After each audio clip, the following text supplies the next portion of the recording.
Blouse सीने के लिए सबसे पहले कपड़े की उल्टी सीधी तह को देखकर उसे लंबाई की तरफ फोल्ड कर दीजिए, ऐसे। फिर उसे नाप से निकाला हुआ पेपर का पैटर्न कपड़े पर रख के चॉक से ड्रॉ कर दीजिए।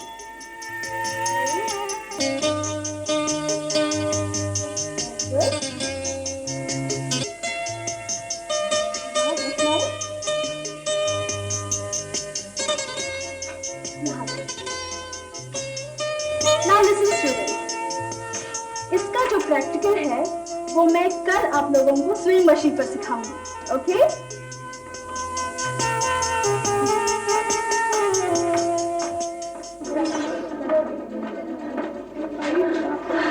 कैसी है मिसेस चंद्रा? मिसेस चंद्रा नहीं, मुझे मेरे नाम से पुकारा करो सुनंदा। मेरी पहचान अब मेरे पति का नाम नहीं, मेरा खुद का नाम है। ओह, आई एम सॉरी। कोई बात नहीं। जिस पहचान को आंखों में पहचाना हो, अचानक वो बदलने लगे तो भूल होने का अंदेशा होता ही है। खैर, तुम्हारे घर के पास ही किसी बिल्डिंग में लेडी पेइंग गेस्ट के लिए अखबार में ऐड छपा है, तुम उन्हें जानती हो? नहीं तो क्या तुम अभी वहीं जा रही थी? मैं लाइब्रेरी जा रही थी। कोई खास किताब पढ़नी? यूं ही टाइम पास करने के लिए। तो चलो ना, कॉमन रूम में बैठते हैं। चलो चलो।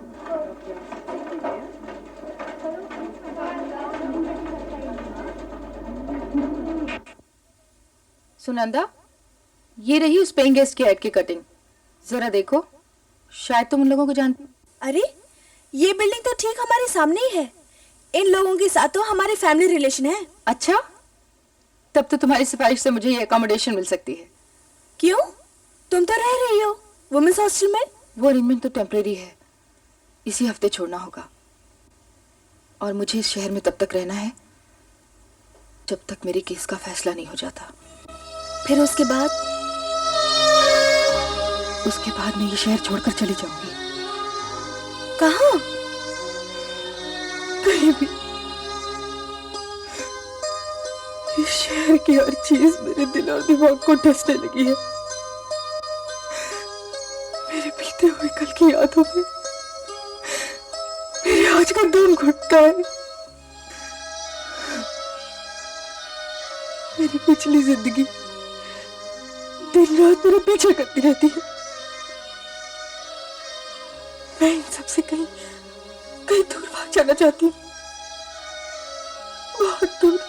तो क्या तुम्हें यकीन है कि ये शहर बदल लेने से वो सब भी बदल जाएगा जो तुम अब महसूस करती हो? ना बदले, लेकिन मैं कोशिश तो कर सकती हूँ ना। काश तुम ऐसी कोई कोशिश कर सकती जिससे ये हालात ही न पैदा होते। हाँ, हालात ही पैदा ना होते अगर मेरी कोख से मरा हुआ बच्चा पैदा ना होता।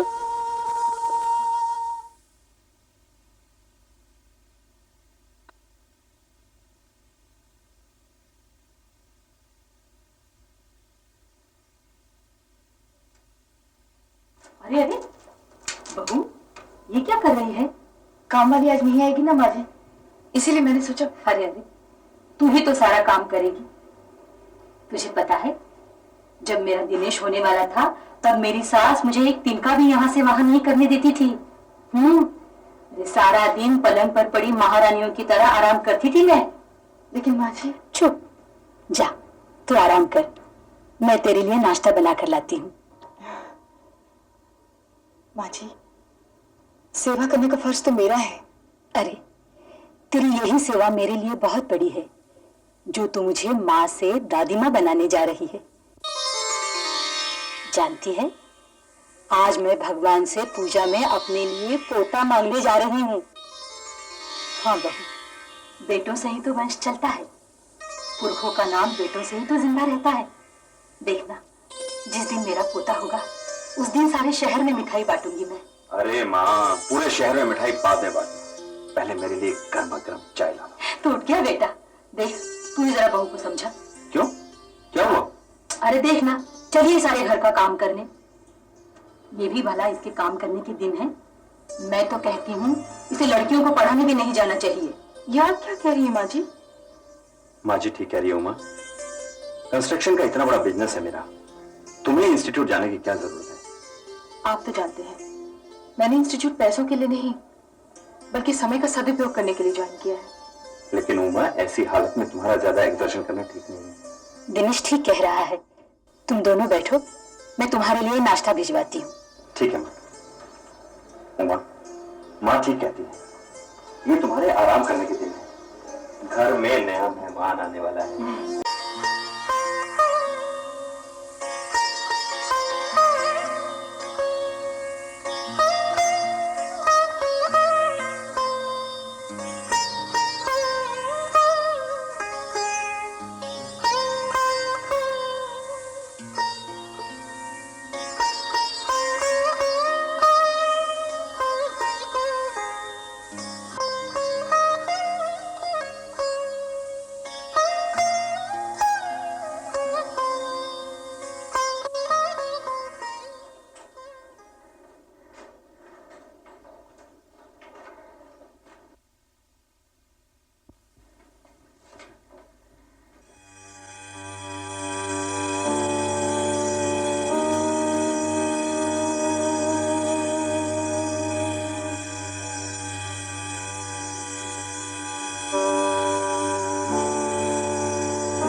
सॉरी मिस्टर चंद्रा, आपकी पत्नी को बच्चा तो हुआ लेकिन मरा हुआ।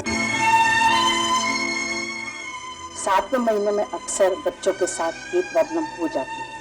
शुक्र है उमा को कुछ नहीं हुआ, लेकिन अफसोस कि अब उमा कभी मां न बन सकेगी।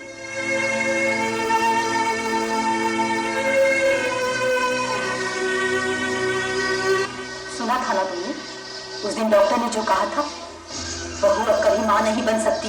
हाँ सुना था, लेकिन तुम मुझे कमाल करती हो माँ, जो उस डॉक्टर के बहकावे में आ गई। उस डॉक्टर ने जो कहा कोई ब्रह्म वाक्य नहीं जो काटा या बदला ना जा सके।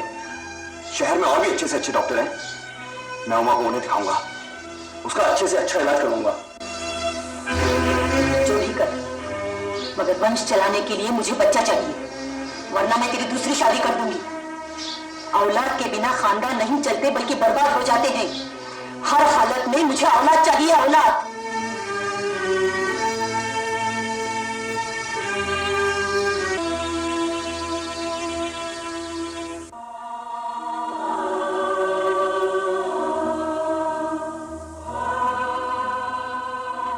डॉक्टर की सलाह और दवा के बाद मेरे पति और मेरी सास की नाउमीदी बढ़ती गई।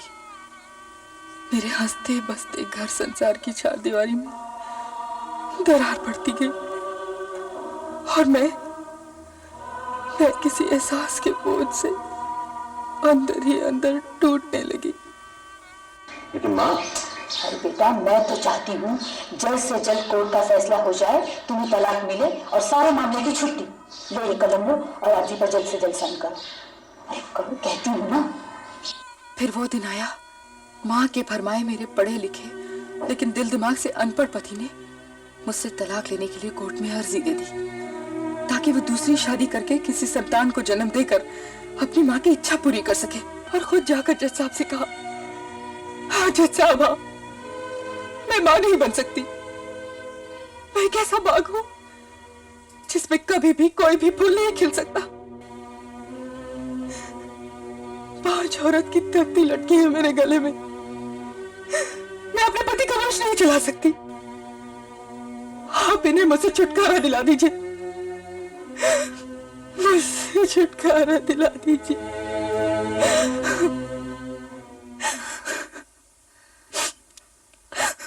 उमा, अगर तुम कोर्ट में अपनी रजामंदी जाहिर न करती और अब भी अगर तलाक के कागजात पर दस्तखत न करो तो तलाक रुक सकता है। तुम अपने पति के साथ रह सकती हो। नहीं, ऐसे मर्द के साथ तो अब मैं भी नहीं रहना चाहती जो औरत बदलकर कुदरत की मर्जी बदल देना चाहता हो। आशा ये है उस जमीन का नक्शा जिस पे हमें मॉडल टाउन हाउसिंग कॉम्प्लेक्स का डिजाइन बनाना है। म्यूनिसिपैलिटी ने नक्शा पास कर दिया? पास तो कर दिया, लेकिन इसमें एक दिक्कत है। क्या? म्यूनिसिपैलिटी ने बिल्डर को सिर्फ यहां तक बिल्डिंग बनाने की इजाजत दी है। ये खाली जमीन किसकी है? किसी की भी नहीं। फिलहाल इस पर किसी ने कब्जा कर रखा है, लेकिन बिल्डर का कहना है कि वो इसे पाने में कामयाब हो जाएगा। और हमें ये इंस्ट्रक्शंस हैं कि जब हम हाउसिंग कॉम्प्लेक्स का डिजाइन बनाएं तो इस खाली जमीन को भी उसमें शामिल कर लें। लेकिन ये बात तो गैर कानूनी है। खैर, हमें क्या है, हमने तो डिजाइन बनाना है, थोड़ी ना बिल्डिंग बनानी है। और जब डिजाइन पे प्रैक्टिकल काम शुरू हो जाएगा तो खुद वो कानून से लड़ता रहे। तो फिर इस पर काम शुरू करें। Of course.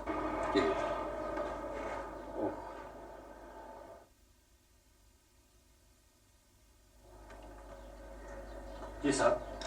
दयाल काका जी, जरा लंच टाइम में केमिस्ट्री या दवाइयां लेते आना। जी साहब। और चलो पैसे लो। क्या हुआ? तबीयत खराब है? नहीं नहीं, मेरी तबीयत तो ठीक है, लेकिन सुबह जब आया तो सुनंदा को थोड़ा फीवर था।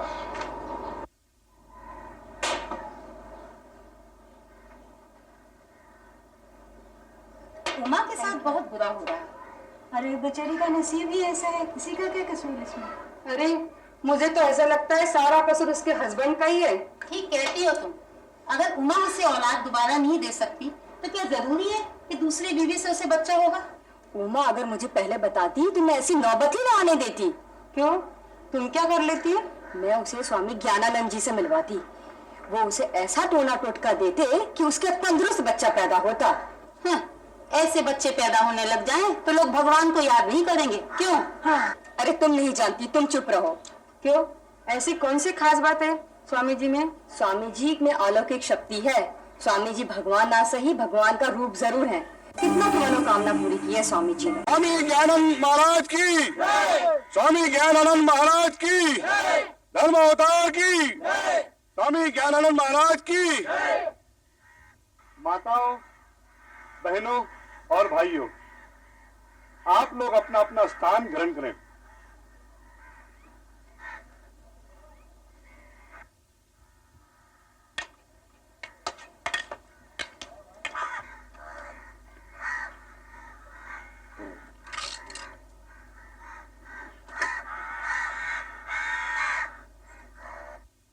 अब आप एक एक करके स्वामी महाराज का आशीर्वाद लें।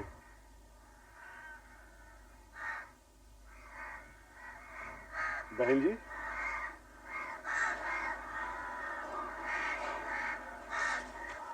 इस पर्ची पे अपना और अपने पति का नाम और मनोकामना लिखकर इसे 4 बार मोड़कर उस कमंडल में डाल दीजिए। हरिओम हरिओम हरिओम।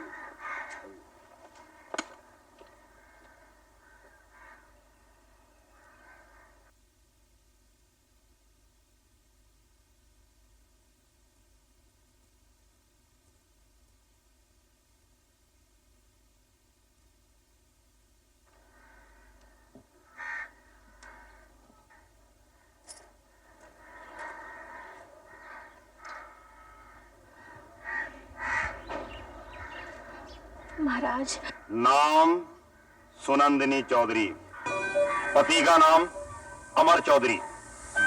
संतान न होने का दुख दिन रात सताता है।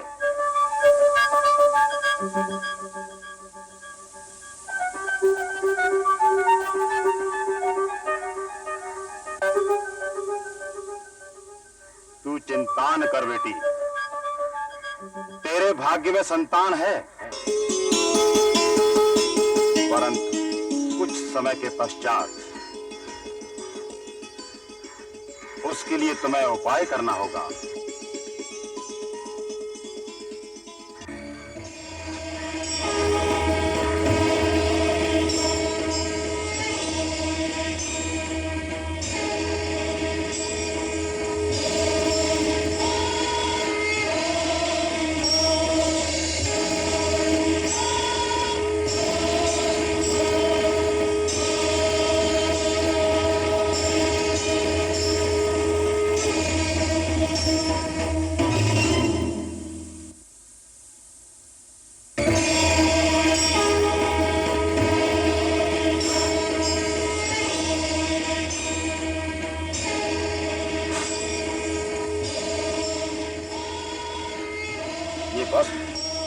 40 दिनों तक अपने पति को दूध या चाय में मिलाकर देती रहना।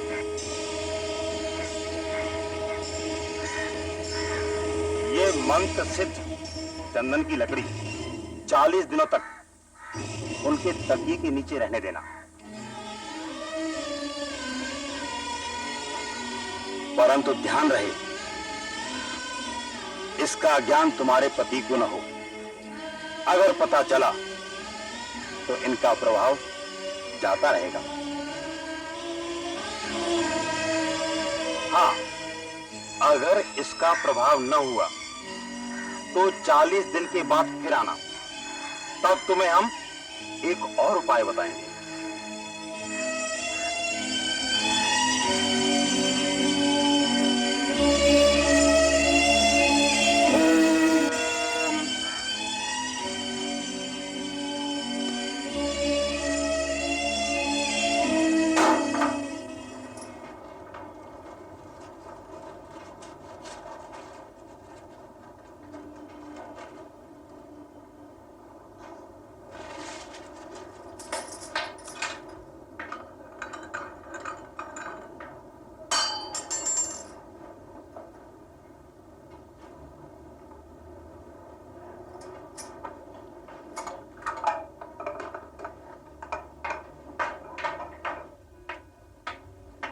चाय।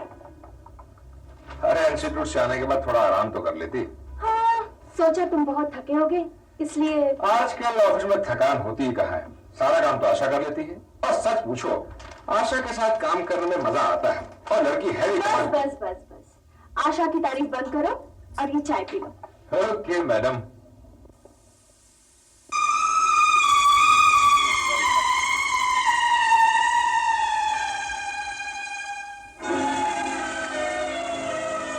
तुम भी लो ना।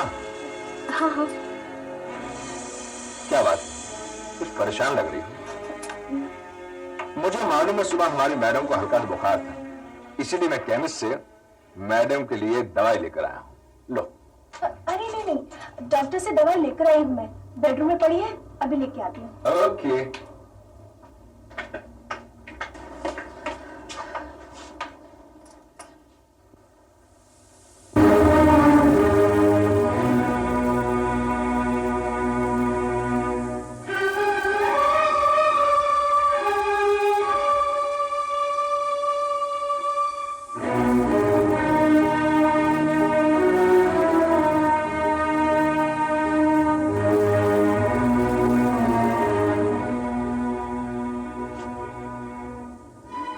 ये सब क्या है सुनंदा? मुझे लगता है तुम किसी बाबा या पीर फकीर के यहाँ गई थी। जवाब दो सुनंदा, खामोश क्यों? हाँ, मैं स्वामी ज्ञानानंद के आश्रम में गई थी। तो क्या तुम समझती हो इस टोने टोटके से हमारे यहाँ औलाद हो जाएगी? मुझे नहीं मालूम, पर पता नहीं क्यों कभी कभी ऐसा लगता है कि मां न बन पाने के कारण मैं तुम्हें खो ना बैठूं। अमर, मेरी भी हालत जैसे चंद्रा जी से न हो जाए। मुझे समझ में नहीं आता कि तुम में इतना कॉम्प्लेक्स क्यों और कैसे घर कर गया है। सुनंदा, अपने आप को किसी भरम जाल में मत उलझाओ, और देखो, जो नहीं है उसे पाने की जिद में जो है उसे तुम मत गवाओ। अमर, मैं क्या करूं? बोलो, मैं क्या करूं? कुछ नहीं सुनंदा, अपने भाग्य और भगवान पर भरोसा रखो।